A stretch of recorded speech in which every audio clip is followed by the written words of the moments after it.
Highs எல்லாரும் இன்றைக்கு உங்களுக்கான ஆசீர்வாத வார்த்தை. நமக்கு ஒரு பாலகன் பிறந்தார், நமக்கு ஒரு குமாரன் கொடுக்கப்பட்டார், கர்த்தத்துவம் அவர் தோளில் மேல் இருக்கும், அவர் நாமம் அதிசயமானவர் என்று ஏசாயா 9:6 சொல்லப்பட்டிருக்கிறது. இன்னைக்கு கிறிஸ்மஸ். எல்லாரும் எப்படி இருக்கீங்க? ரொம்ப ரொம்ப சந்தோஷமா இருக்கீங்கல்ல? ஏன்னா நம்முடைய தேவன் நம்முடைய பாவங்களுக்காக மறிக்கிறதுக்காக இந்த உலகத்துல பிறந்திருக்கிறாரு. அவரு நம்ம எல்லாரையும் பாதுகாத்து நம்ம எல்லாரையும் வழி நடத்துறதுக்காக இந்த உலகத்துல பிறந்திருக்கிறாரு.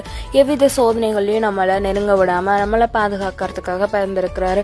அப்படிப்பட்ட நம்முடைய தேவன் ஒரு அதிசயமானவர், எல்லாரையும் பாதுகாக்க வல்லவராக இருக்கிறாரு. பரமபிதா நம்முடைய தேவன் இந்த உலகத்துக்கு கொடுத்த காரணமே நமக்கு எல்லா விதத்திலிருந்து பாதுகாத்து நம்ம பாவங்கள் எல்லாம் நம்மளை விட்டு அகற்றுறதுக்காக தான்.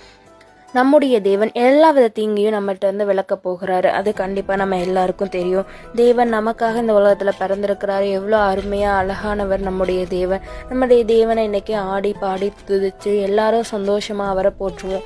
கண்டிப்பா நம்ம லைஃப்ல எல்லாமே நல்லபடியா நடக்கும். நம்முடைய பாலகன் நம்ம கூடயே இருக்கிறாரு. அந்த நம்பிக்கையோட இருங்க. இன்னைக்கு கிறிஸ்மஸ் ரொம்ப ரொம்ப உங்களுக்கு சந்தோஷமா அமையும். ஆமீன். By today's blessing word, have a good day ahead. God bless you. Happy Christmas.